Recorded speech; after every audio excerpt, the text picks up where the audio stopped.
Well, good evening and welcome to the class of 2026. My name is Lori Cizik and I'm one of the counselors from Claremont High School Counseling Department. And we'd like to thank you for joining us this evening. I also want to mention if you are unable to stay for the entirety of this presentation, or if you know another parent or student who could not attend, please know that we are recording tonight's presentation and will be posting a copy of the presentation on our webpage. I'm going to show you a little bit later where you can find that. So let's go ahead and get started.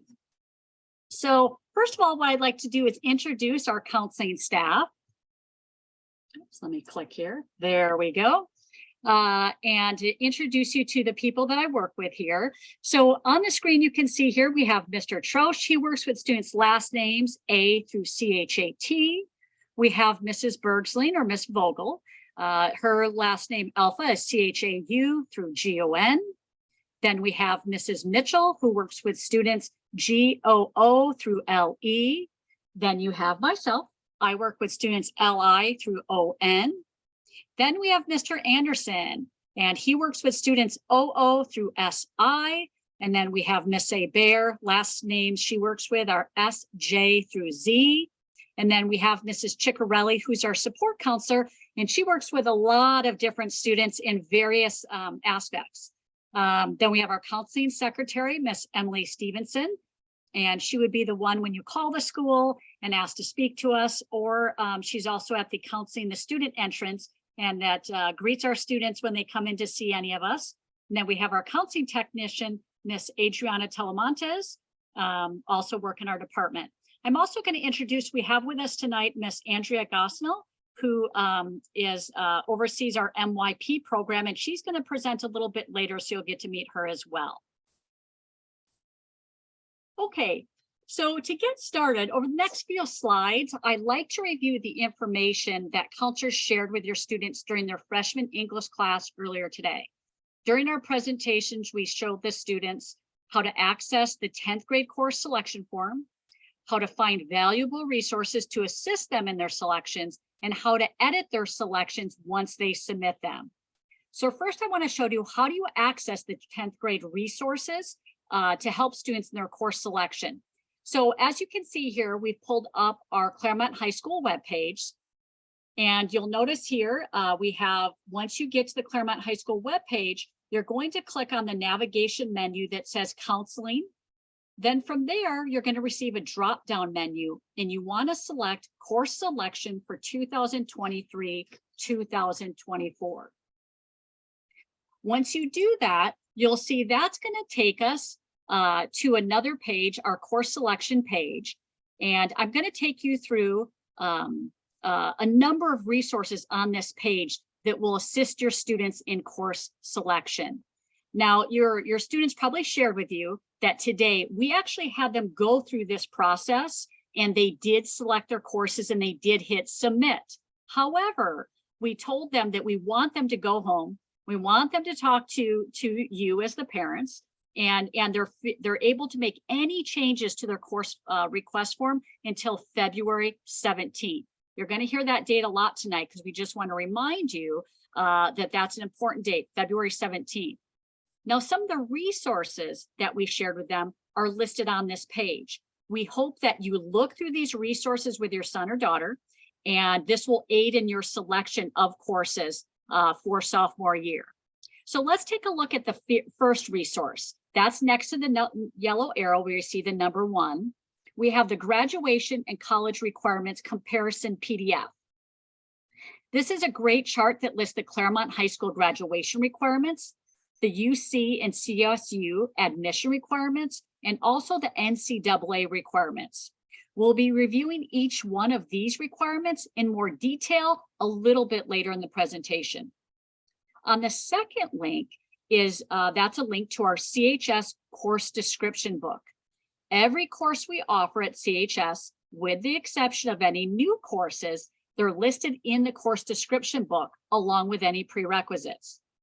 Our course description book can be a very valuable resource to learn about the many courses we offer at CHS. Students often ask the counselors, they'll say, okay, what's the difference between this course and that course? Using this course description book, it's a great way to learn about both courses. Now on the third link is a link to our CHS elective classes. Every elective that we offer at CHS, including any of our new courses for next year, will be listed on this link. I strongly encourage students and parents to read through the list in its entirety, as we offer a large variety of different electives. Next year at CHS, we'll be offering 3 new courses, 2 ROP classes, and 1 new dual enrollment class that we'll be talking about a little bit later in the presentation. Now, the fourth link gives us further details for any course that requires maybe an application, an interview, or an audition. If you select any of these courses, please check the link for the next steps on how or when, and to apply, how to audition, interview, or where to find the application. Now, one of the things we shared with the students today, they should not be picking any of these courses unless they're willing to take that next step, which is audition, interview, or apply, okay? So the fifth link, this is to our sophomore course selection form. This is the link students use today to submit their course requests. However, as I will show you in a little bit, students can edit their responses as many times as they want between now and Friday, February 17th.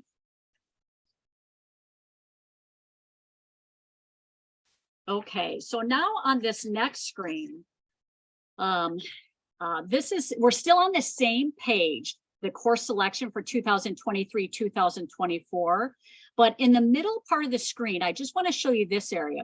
This here, I have a number 6 next to the yellow arrow. This will take you to our CHS Counseling YouTube channel.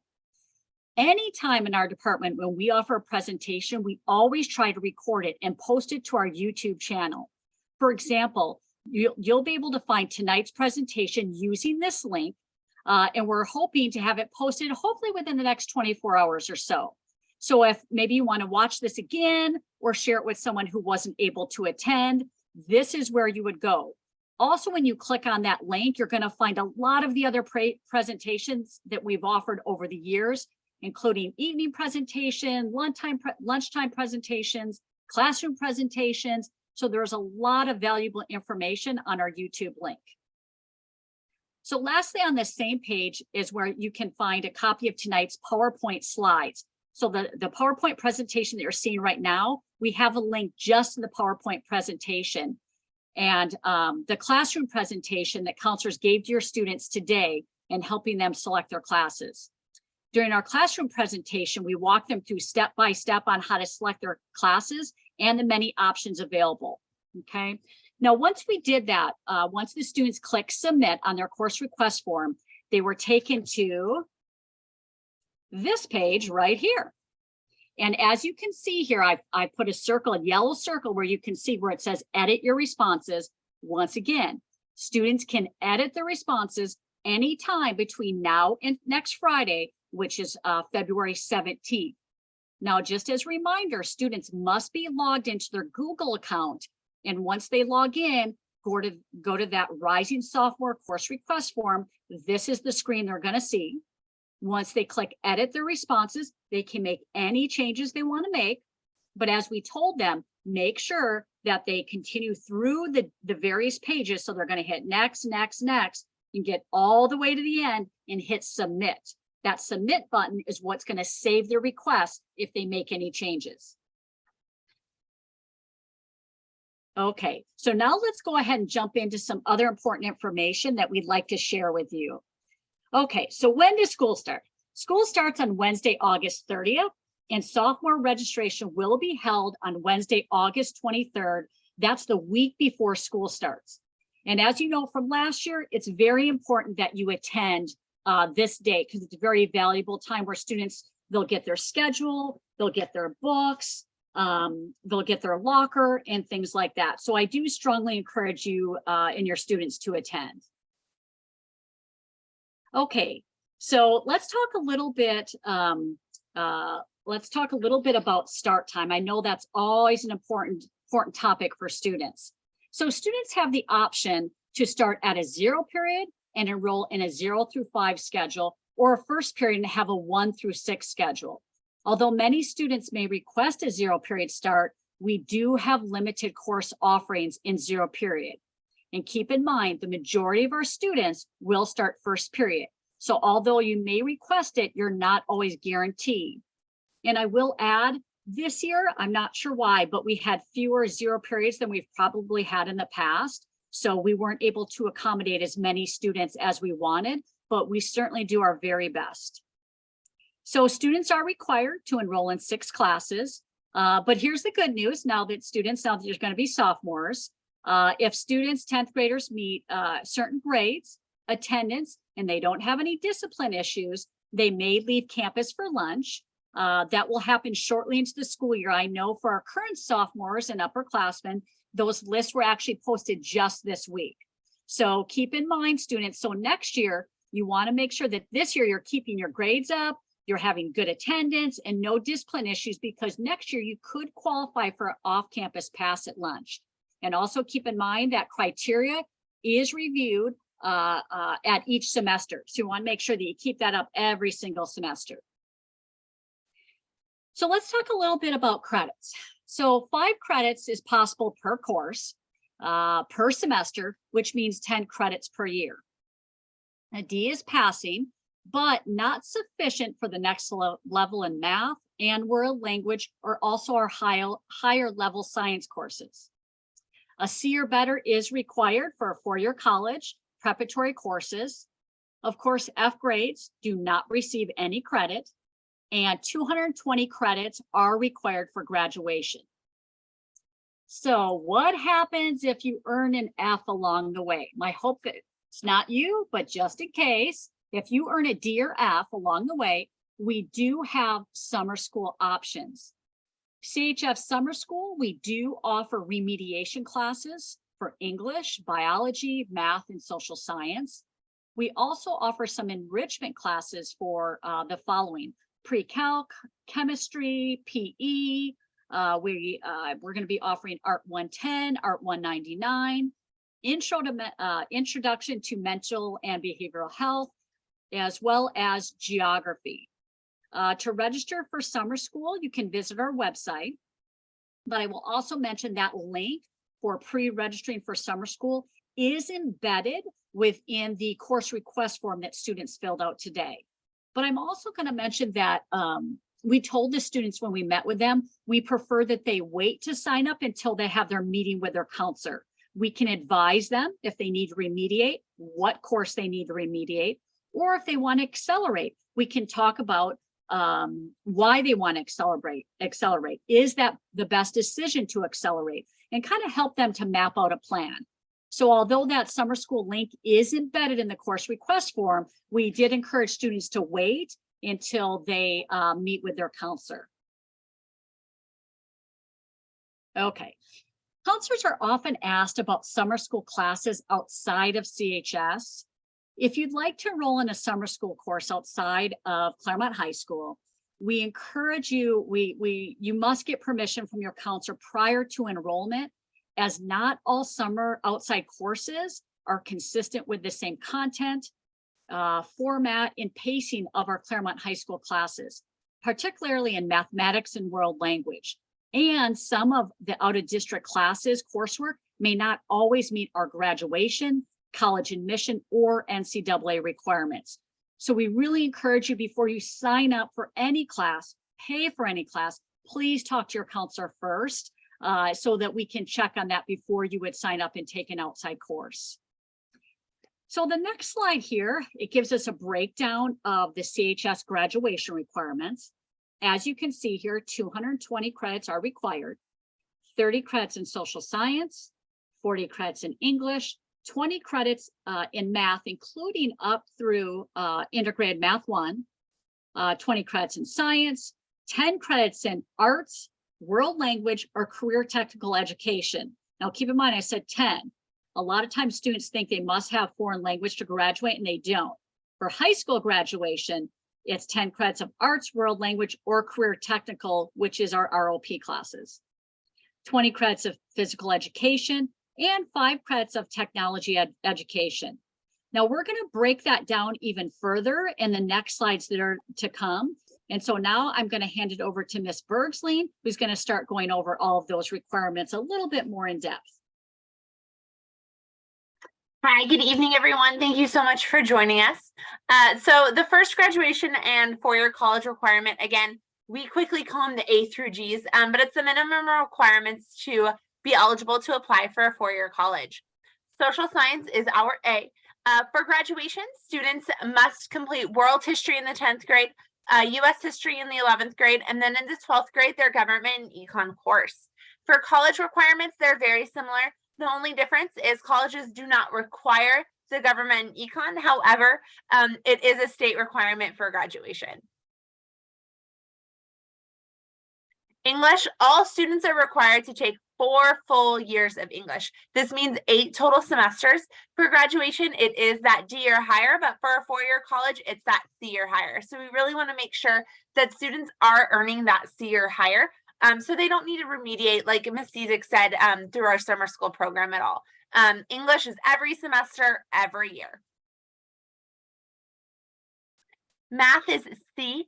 The graduation requirement is 1 year of integrated math 1, and then plus 1 year of an additional math course. For the college requirement, it is 3 years of math, and the first 3 years must be integrated math 1, 2, and 3. Those must be complete. And then an additional year of math is recommended. However, what we have told students is it's 3 years required, 4 recommended. But when they say 4 recommended, if we're applying to highly rigorous schools, they don't just mean 4 years, they mean being in math every single year. So for example, if I were to take a summer school class to accelerate in pre-calculus, which is the only summer school class we offer for math, they would still want me, even though that could be a 4th year of math for me, they would still want me during the school year to be in math, to be competitive. Lab science is D. The graduation requirement, and for both four-year college and graduation, that requirement is 1 year of a life science and 1 year of a physical science. For graduation and a four-year college, that life science is our next generation biology class. For graduation, the courses that we have that fulfill the physical science is our actual physical science class, and then chemistry. However, our physical science class does not fulfill the physical science requirement for four-year college. Chemistry and physics does, because they need a lab component, and the physical science class doesn't have that lab component. Now, our physical science class does count as a G elective, so students are getting credit for that course towards college still. Physical education, students are required to complete 20 credits of PE for graduation. 10 of those credits will be completed during the school year. All students are required to take freshman PE. Now, as far as the additional 10 credits, we have several elective PE options. We have bodybuilding, volleyball, badminton, and so students can complete it by taking one of those courses during the school year. We also have, most years, we offer a PE during the summer. This year, it will be online. And then another way that a lot of our students complete it is through sports. So you need, per season, you get 2.5 PE credits. So for example, if I was a cross country runner and I did track, that's 2.5 credits per season. So if I did those each twice, that would be my 10 credits towards graduation. World language, or E, and visual and performing arts, F. Like Ms. Cizik said, it's kind of our favorite trick question to our students of how many years of a language do you need for graduation? 0. So for graduation, like she said, it's that 1 year of a world language or a fine arts or a year of technical education. For example, one of our ROP classes that I'll get more into in a little bit. For college graduation, it is both. Sorry, for a college requirement, it is both, not graduation. It is 2 years minimum of the same language. So let's say I started in Spanish 1, and I kind of want to take French now. Your counselor would recommend that you keep going in Spanish 2, and don't start a new language, because then you would have Spanish 1 and French 1, and then you'd still have to go on to French 2. So it's 2 years of the same language. For college requirements, you also need to complete 1 year of the visual and performing arts. That chart that Ms. Cizik referenced earlier tonight of our elective chart, that is all written down. All of our electives are there, and you can see what of our electives count as that F, visual and performing art. Our world language, like I said, I've kind of gone over this slide for the most part, but to be eligible, you would need that 2 years for a 4-year college. However, schools do recommend 3 years of a world language. All right, the college prep G elective. Counselors typically don't worry too much about this class because anything extra is going to count as this G elective. So let's say I go on after my biology and my chemistry and I want to take marine biology. Marine biology could count as that G elective. Also, government and econ that you have to have for graduation can count as that G elective for the UC system. So it's normally easily fulfilled by other classes that students take. All right, so starting in sophomore year, we start to open up our schedules a little bit. So sophomores can take 2 electives typically. Most likely, one of those is going to be a world language. If you're not taking a world language, then you can have those 2 electives. If you are taking a world language, it's more of that 1 elective on top of the world language. We highly encourage students to go through our elective form. Again, I referenced it. Ms. Cizik has referenced it. It is tons of knowledge and will really get you and your students to understand what our electives are. Oftentimes, I'm sitting with a student at registration and they say, so what do you do in visual art? Knowledge is power. So I would highly encourage them to look at that form, to read those descriptions so they know. Because the reality is we have like 100 different electives on that chart. And I don't have them all memorized. I can quickly go over what some of it looks like. But again, to really understand the course, they would want to look at that course description. For those electives, I'm going to go back real fast. Students are required to choose 1 primary elective and 2 alternate electives, depending on whether or not they're taking a language. It is so important that as you're going through the course selection form with your student, that they're choosing different electives. And we told the students this today as well.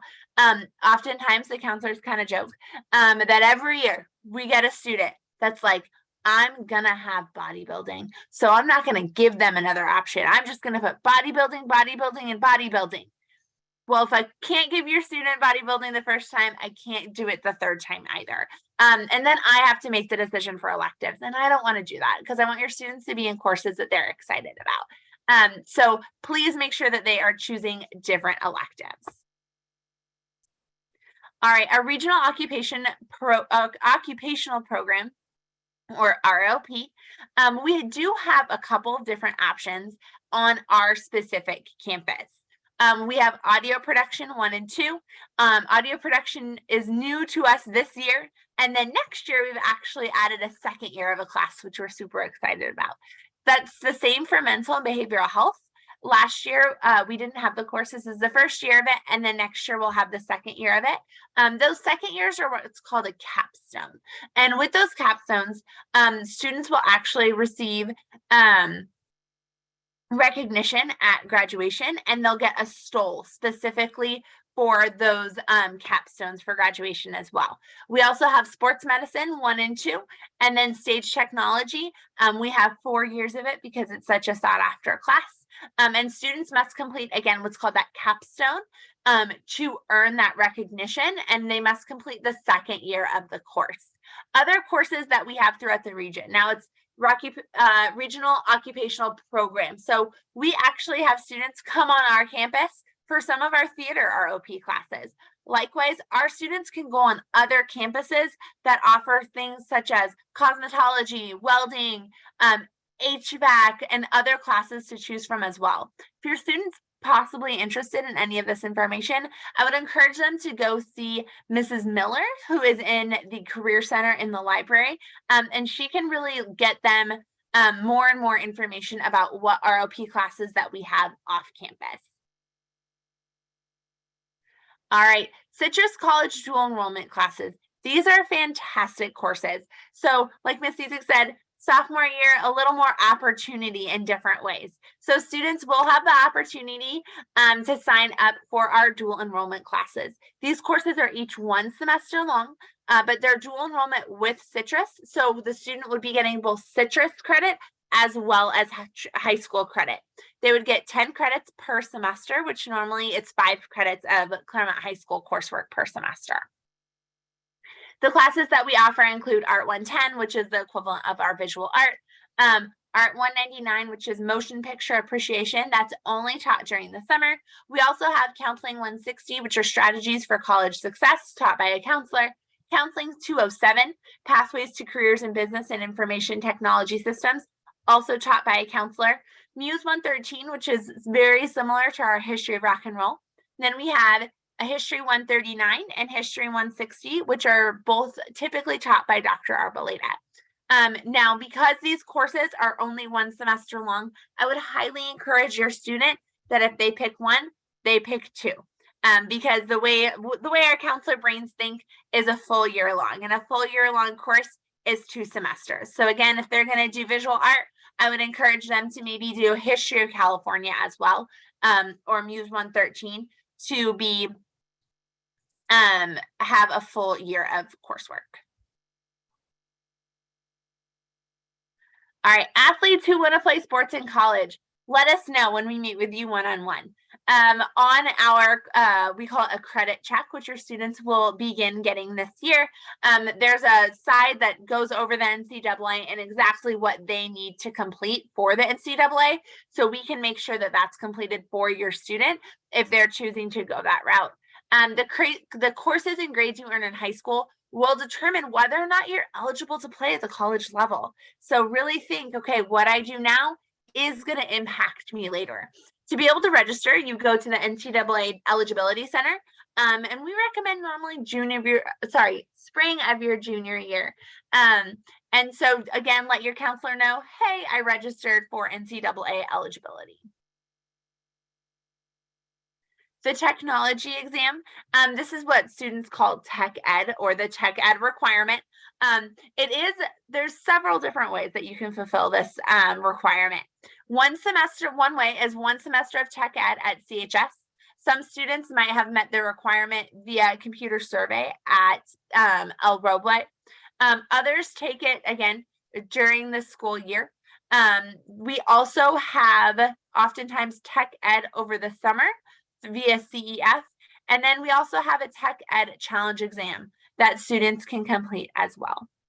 And right now we're waiting on some more updates regarding this requirement. Clubs and organizations. We want your students to be involved. We want your students to love high school. And I always say, what you put into high school, you take out of high school. If you just go to school, if you're doing your homework and coming home and that's it, that's not exciting, right? We want students to be a part of high school. We have so many different athletics, so many different clubs that students can be a part of. We have Animal Rights Club, we have Math Club, Movie Club. And so even if let's say there's not something that interests your student, then they should start that club.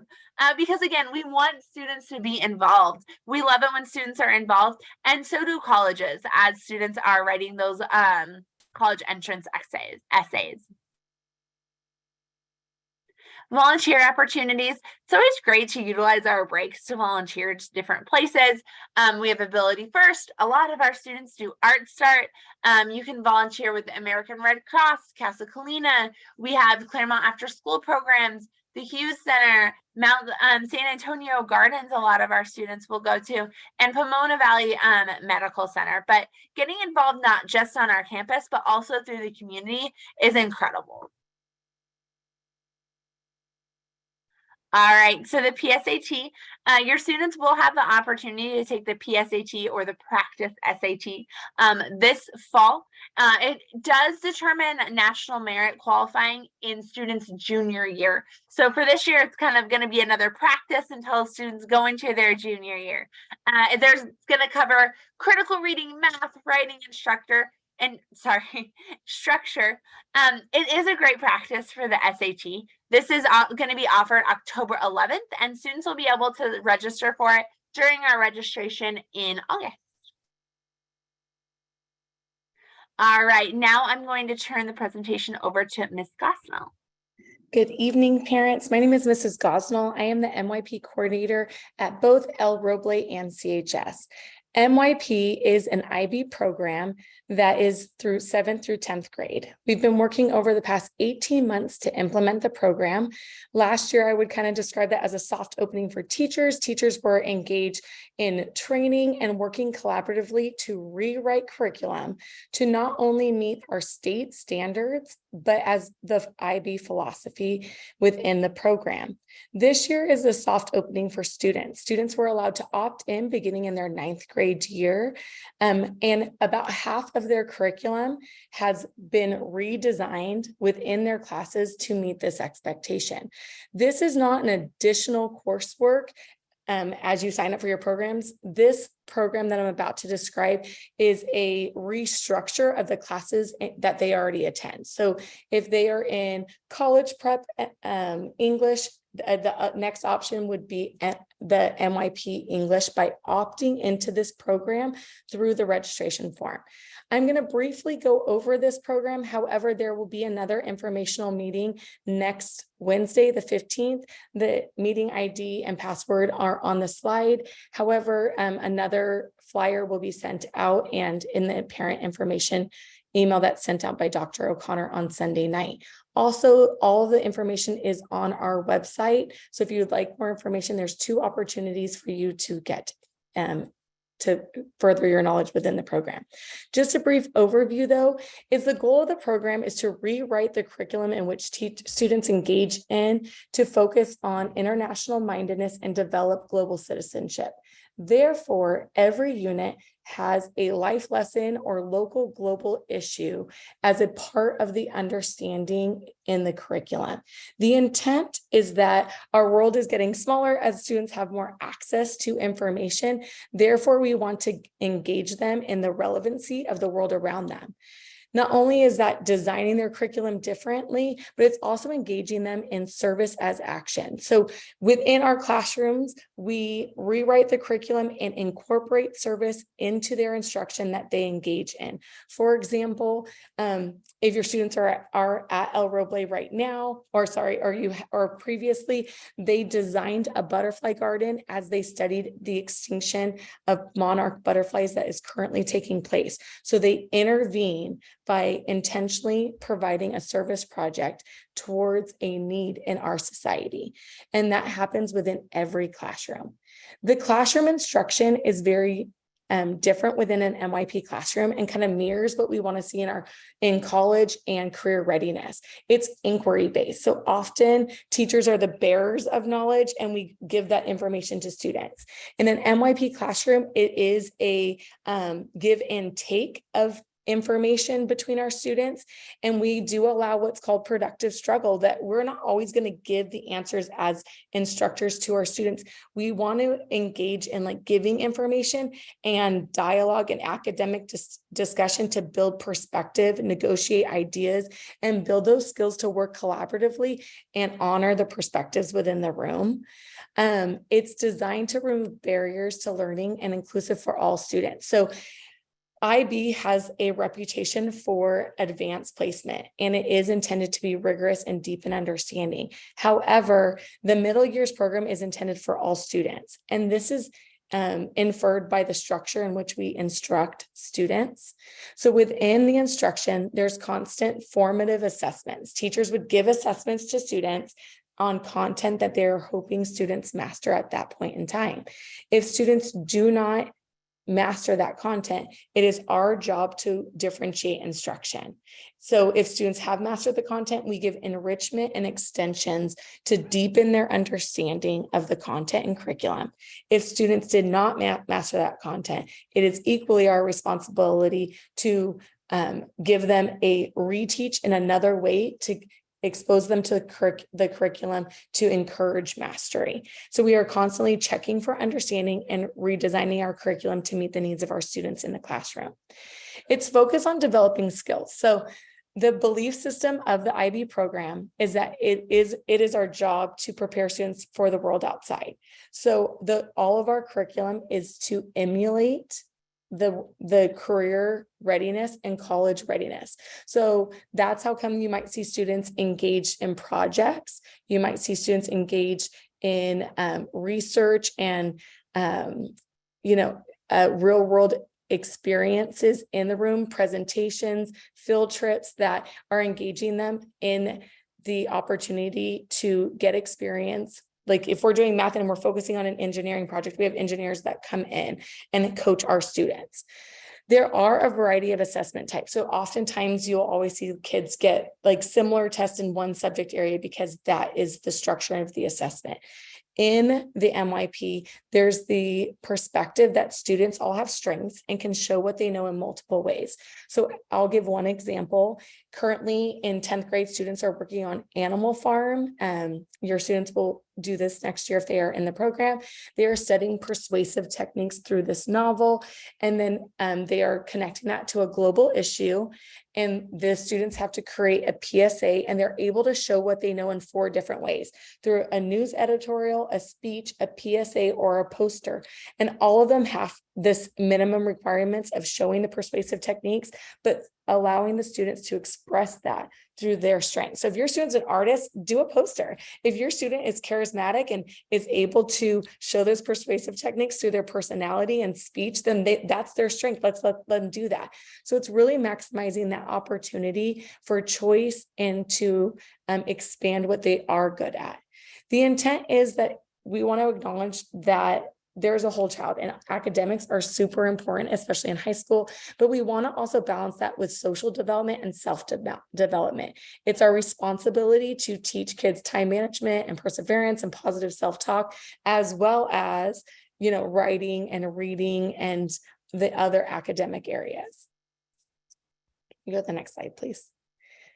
Many times, there's another slide. Sorry, we go back. I'm sorry. So if you'd like to find out more about this information of this program, I encourage you again to either attend this, the presentation next Wednesday, or go onto our website where there's a recorded program from our last 2 parent presentations, one that happened last night. Thank you, Ms. Gosnell. We appreciate that. So to wrap up this, our last slide, we just want to remind parents and students again that the electronic course requests are due by midnight, Friday, February 17th. We did make the students fill them out today and submit, but we really encourage them to come home, use those resources that we showed them today, and meet with parents to discuss, and then log in to their CUSD Google account, to the electronic form, and make any changes together as a family.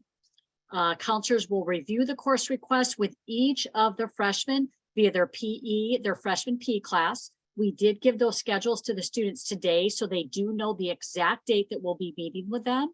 But also in the meantime, if your student has a question, please encourage them to stop in during lunch. We're happy to take their questions. So at that, we're going to go ahead here, and I guess we'll see if we have any questions in our chat. So question, will this presentation be posted on the CHS website? Yes. So it will, once we finish recording, it'll take about 2 to 3 hours for it to process, and it should be posted by tomorrow morning. So yes, it'll be posted on the CHS website. It'll be on that course selection website specifically.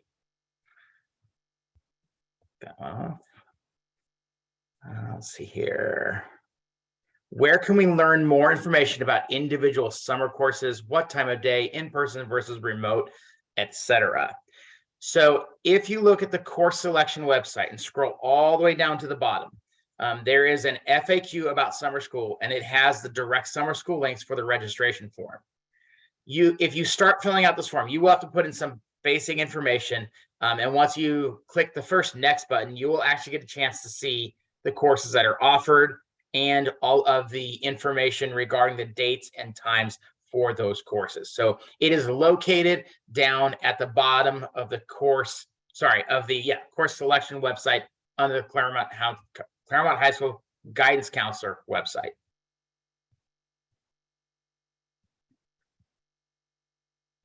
And then we have a question. When the counselor meets with a student personally, can parents join? Somebody want to I answer can that take one? that. Yeah, actually, it's these are during their PE class, so no, it's not a time for parents to come. And these are quick appointments, so they come in their PE class, they come in together, and then we go through our list of students. And at that point, we're really just finalizing. So our hope is that students and parents, that's why we showed you the resources tonight. We want you to have those discussions with your student. Like I said, if they have any questions, they're more than welcome to come in at lunch. But the time we meet with them, it's during class time, and there's just not enough time to meet with parents. And this actually, you have to understand, there's 6 counselors meeting with the students, and we meet with all 2,400 students individually. They are quick appointments, but believe it or not, we are able to answer all of their questions and get through that and really confirm. But that does take the students and parents doing a little bit of research ahead of time and looking at all the different course options. Okay. Another answer, I know Ms. Aber is typing this one out, but if my student takes chemistry over the summer, can they take AP biology as a sophomore? Yes, that is a possibility. That will not be noted on the course request form, but that is something when we meet with students individually, we can have a discussion about that. Am I correct? That's go ahead. Too, I did want to add, we had told the students to hold off. We'd rather they talk with their counselor Yes. first, because really it's mapping out a plan. Why do you want to take chemistry in summer? We've had students say, well, I just don't want to take science next year. And that's not a good reason. We want you to take it. Typically, we recommend it for students who really want to get in 5 years of science, and that will allow them to get to an advanced course faster. So we really talk a lot about what's your plan? What is it that you want to do? Keep in mind that summer, a full year of chemistry is 36 weeks. Summer school, I believe, is about 5 weeks. It's very difficult to learn 36 weeks in that short amount of time. And I've had a number of students tell me, wow, chemistry in summer is really hard.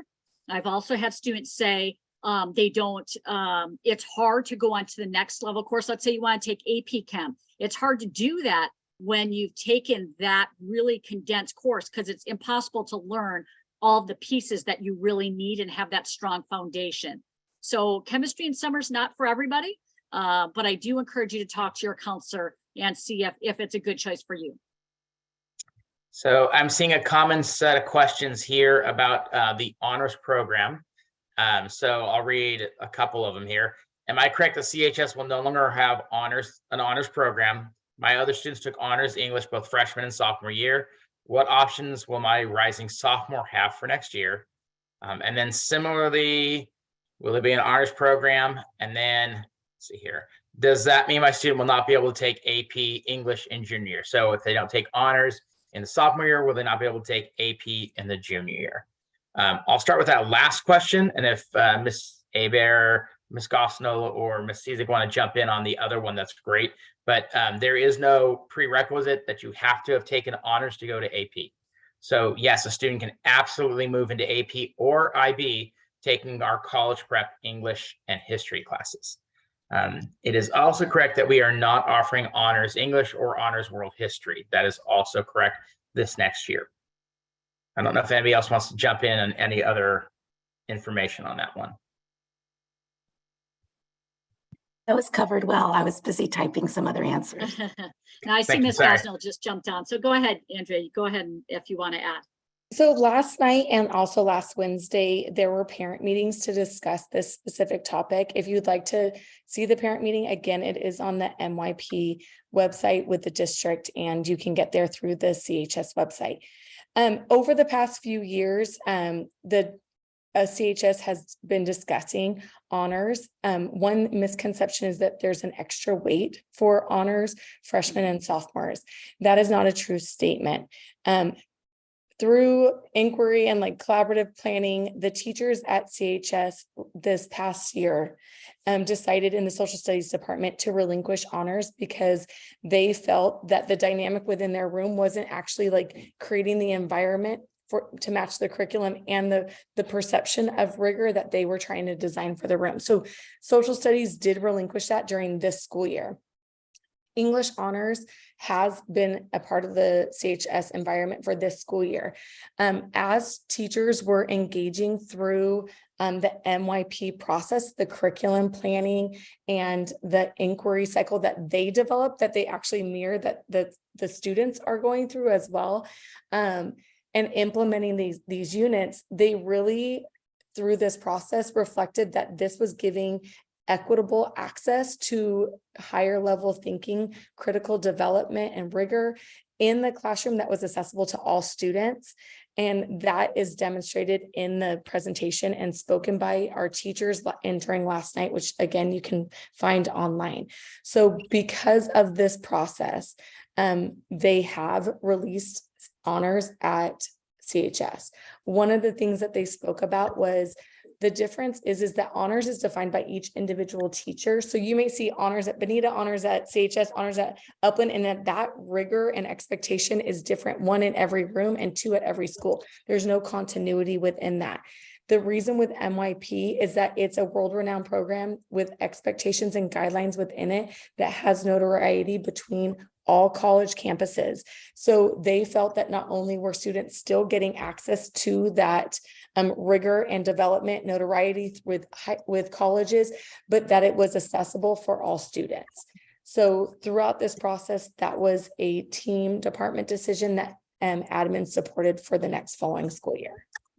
Ms. If I Costello, could I just want to add too, I would strongly encourage you to watch the MYP presentation from last evening. We actually had 3 English teachers that were on, and I was really, because that question came up quite a bit, and I was really, I found their answers very interesting. One of the teachers has been teaching for, I think, 20 or more years, and really had a great answer to that, just how we're really changing how they teach and preparing students for our future. And so I would encourage you to go listen, because it was very interesting discussion on that topic. Can I also please interject, though, that although honors freshman and sophomore English will not continue in the 23-2024 school year, we will continue to offer honors world language year 3 in French, German, and Spanish. And honors world language year 3 is a weighted class, and students who choose that option will have an honors world language class.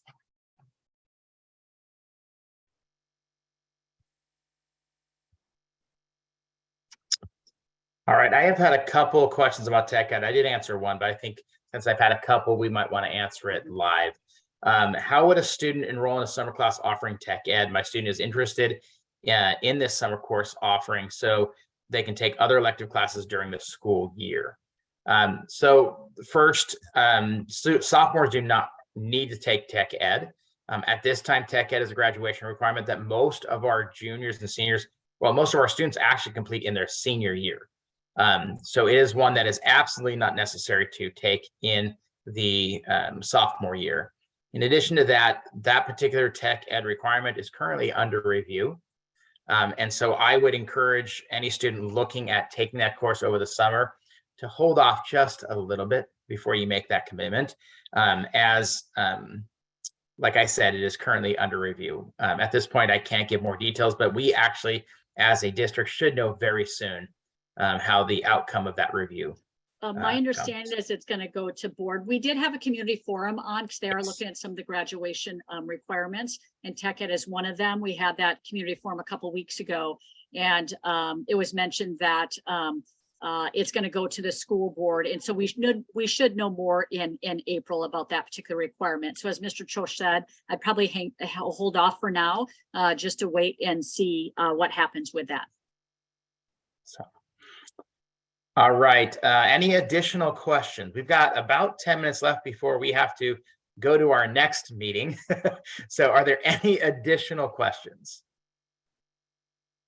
If my student is taking chemistry over the summer, can they take 2 sciences in place of their elective? So the answer to that is typically no. We typically are unable to offer students a second science. On rare occasion, that does become a possibility. And that we really won't find out until after the first week of school. So if a student wants a second science, that is something they can communicate to their counselor. Unfortunately, because we have to wait to see if we have spots available, that we typically don't have an answer to until the first week of school and even sometimes the second week of school. Next question, where is the summer school, the link for the summer school classes? Let me do this. Hold on. I'll just, while you're doing that, Mr. Trost, I'll just Why don't you go to mention, the next one? I'll come back and do that. Go ahead. well, it's the same. They're the same question. Oh, okay. It's I about didn't summer see school that. classes. So as he's looking that up, I'll just mention, so have your, define the summer school link, have your student log in. Remember, you're going to go to the Claremont High School webpage, click on the counseling tab, click on course selection for 23-24. And then once they click on the Rising Sophomore course selection form, it's embedded, as I mentioned earlier, it's embedded within that form. Okay, there's a link and it says to pre-register, and here's the link. But remember, I had suggested I would not sign up for summer school at this time until the students have met with their counselor and we can recommend remediation classes or for advancement, and if that's really advised. But if you want to look and see what's available, I think Mr. Trost is showing you right now where that's at. So if we click on the counseling tab up here and click on course selection for 23-24, it is under this part of our website. Scroll all the way down to the bottom and the link is right there. Rising 10th through 12th summer school pre-registration. And you will find all the details about the classes on that particular part of the website. Okay. Will summer school chemistry be taken on site at CHS, or will there be an online element? Colleagues, anybody know offhand? I can go back and look at it here in a second.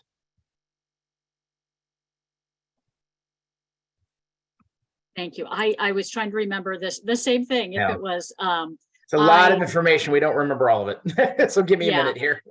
and we do have, and I'll just mention, partly because some of our classes in summer school are online, and some of them are going to be in person. To my understanding, all remediation classes will be in person, and the advancement courses are going to be online. Is that correct, Mr. Trost? And I will, yes, that is correct. Chemistry will be online. Mm-hmm. That is correct. Yep. What is the max number of courses a student can take during the summer? And so for the answer to that is students can typically take 2 one-semester courses or a total of 10 credits.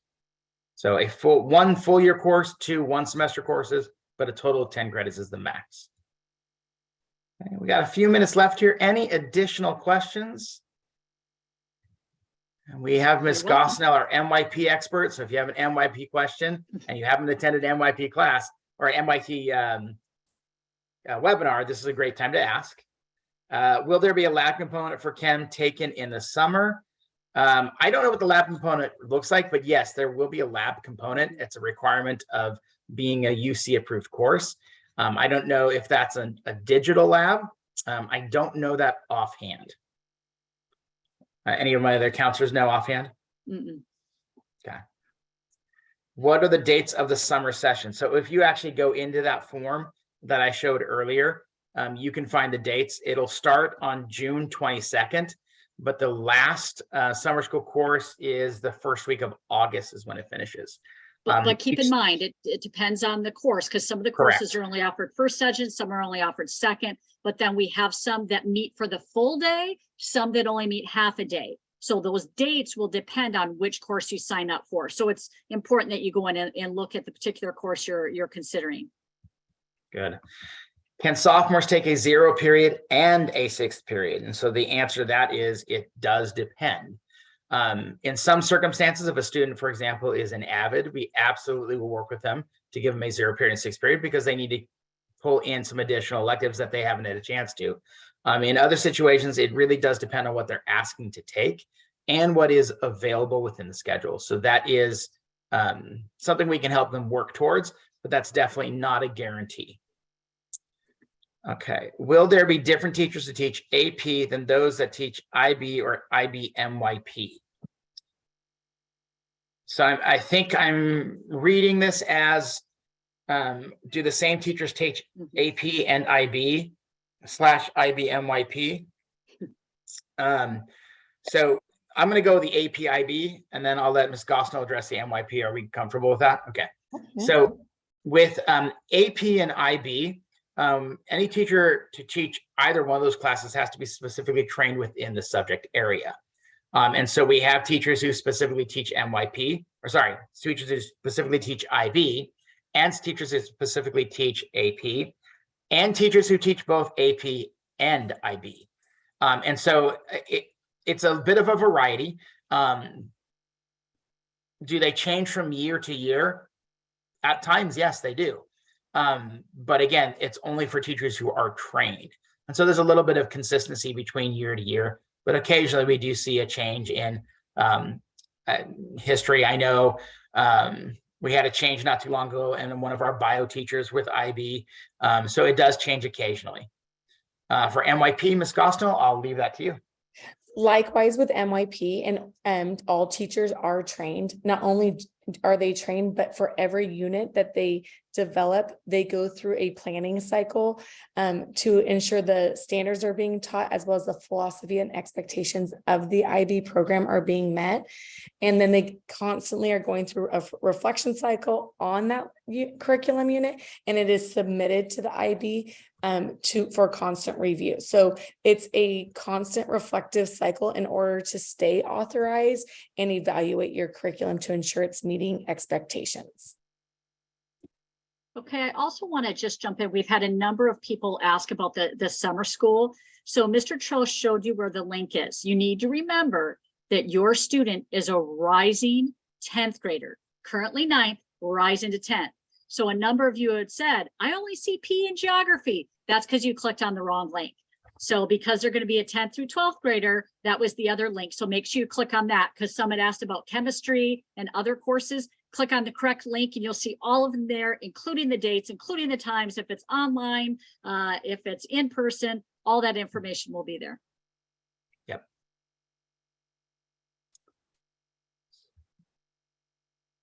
Any additional questions? I've got about a minute left before we have to close this meeting and start our next one. And I'll say one more thing too. I saw a number of questions about some prerequisites, like someone asked, do you need Chem to take AP Chem?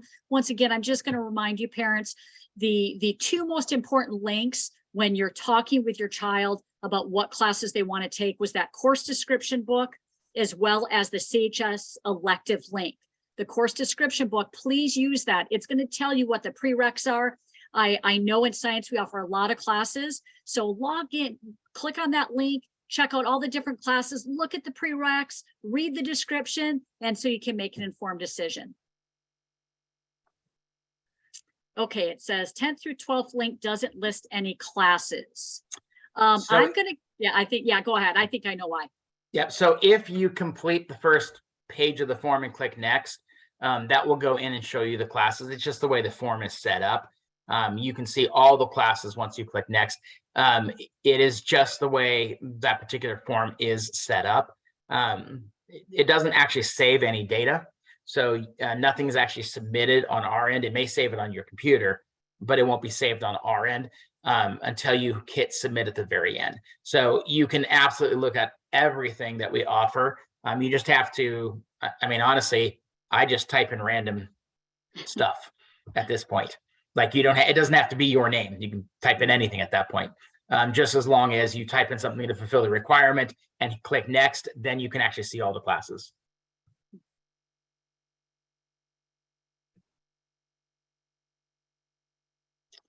Okay, it is 7 o'clock. Thank you so much for joining us. We really appreciate that. At this point, we are going to go ahead and end the webinar. Have a great night. We look forward to working with your students over their last 3 years here at Claremont High School, I guess 3.5. But thank you so much for joining us tonight. Have a wonderful evening. Bye. Thank you. Bye-bye.